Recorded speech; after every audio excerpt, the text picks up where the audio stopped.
Hi, Thomas from Field Tennis. The video you're about to see is just one of more than 40 videos included in the second Serve Mastery video course that teaches you how to develop topspin and slice serve techniques and how to serve reliably under pressure. That's why I'd like to share my mindset and thought process when I'm faced with the second serve on a big point. I'm sure you know the difference between practicing the serve on your own and playing points against an opponent and realizing that your serve is not going as well as it did in practice.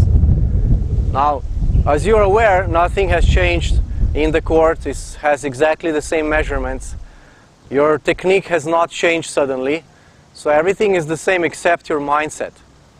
So in order for me to explain to you what goes on in my mind and what I recommend that you practice, I'm going to play a few points and I will share with you what my mindset is and how that's probably different to what you're thinking right now.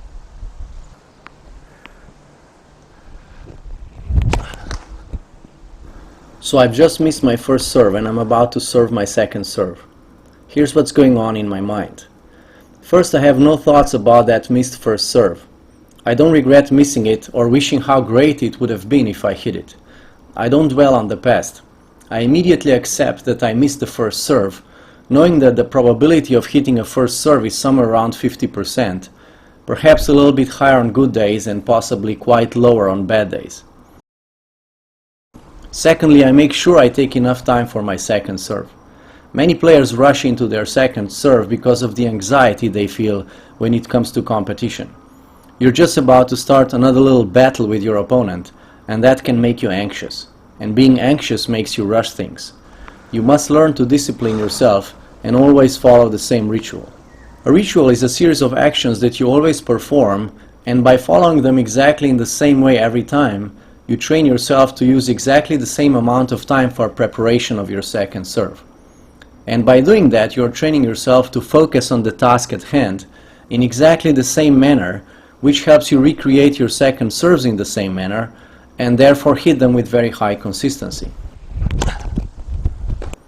My ritual consists of one deep breath and an exhale, which in a way helps me clear my mind. I also like to loosen up my arm a little bit before the serve, and I usually tap the ball 3 times in the ground. While I'm doing that, I'm visualizing the trajectory of my second serve.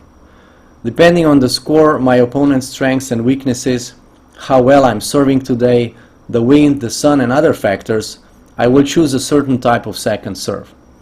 I may go for a safer one more in the center of the service box, or I might go for a more accurate one closer to the edges of the service box.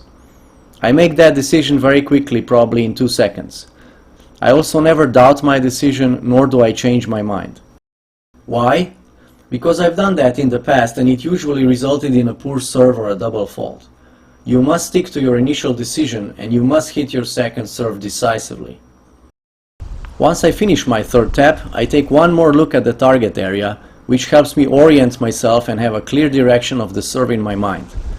That's because once I toss the ball up and I execute the serve, I won't see the court. So I need to have a good orientation of where I am in relation to the target area. Once the ball is up in the air, I imagine imparting a lot of spin on it with strings of my racket, and I imagine sending the ball into a trajectory that will eventually end up in the target area.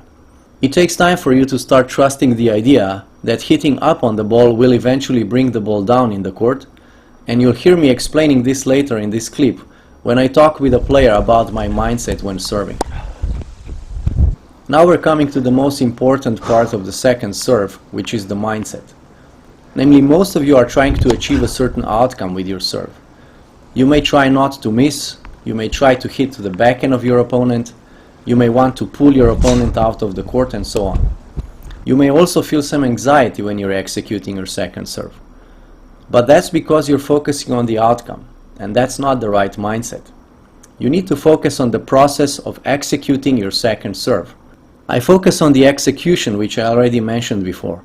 Namely, I want to impart lots of spin on the ball and send it in a certain trajectory towards a certain target. I can only control the outgoing angle from my racket, the direction and the amount of spin I impart. I know that if I execute the serve well, it will result in a good serve. I know that the outcome I'm looking for will happen if I devote all my attention to the execution of the second serve. Another way of putting it is this: when I'm serving a second serve, I am not yet playing my opponent. I am only executing the serve exactly the same way as I do in practice. I have no thoughts about my opponent and what he might do. Why? Because I can't control that. What he does is his decision. He may take risks and attack my second serve, but that's his call, not mine. I need to ensure that I hit a good second serve, and that will make his task more difficult. So I only focus on my part when I'm serving, since my opponent has no influence on the serve. When, for example, we rally later, my opponent will totally determine my next situation because he creates it. If he hits to my backhand side, I need to play from that side. I might choose to run around and hit a forehand, but I still need to hit a certain ball from a certain position that was determined by my opponent. But not so on my serve. My opponent has no influence on the serve unless I allow that with my mindset. So make sure you don't do that. While you should have a target in your mind that typically makes your serve go to the weaker side of your opponent, you should put the actual outcome in the back of your mind and completely focus on the execution of your serve. So as I said before, when I serve, I don't yet play my opponent because he has no influence on my serve. It's only me, the ball, and the target area. I focus completely on sending the ball in my imagined trajectory, which has a certain height above the net, and that goes towards a certain target zone. Only when I complete my serve, I actually start playing my opponent. From then on, he will make me move around the court and force me to make very quick decisions on what to do with each shot. So let's summarize all this in a few key points. Accept missing your first serve if it happens, and immediately put it behind you. You can't change the past. Always perform your ritual before the second serve, making sure that you're not rushing.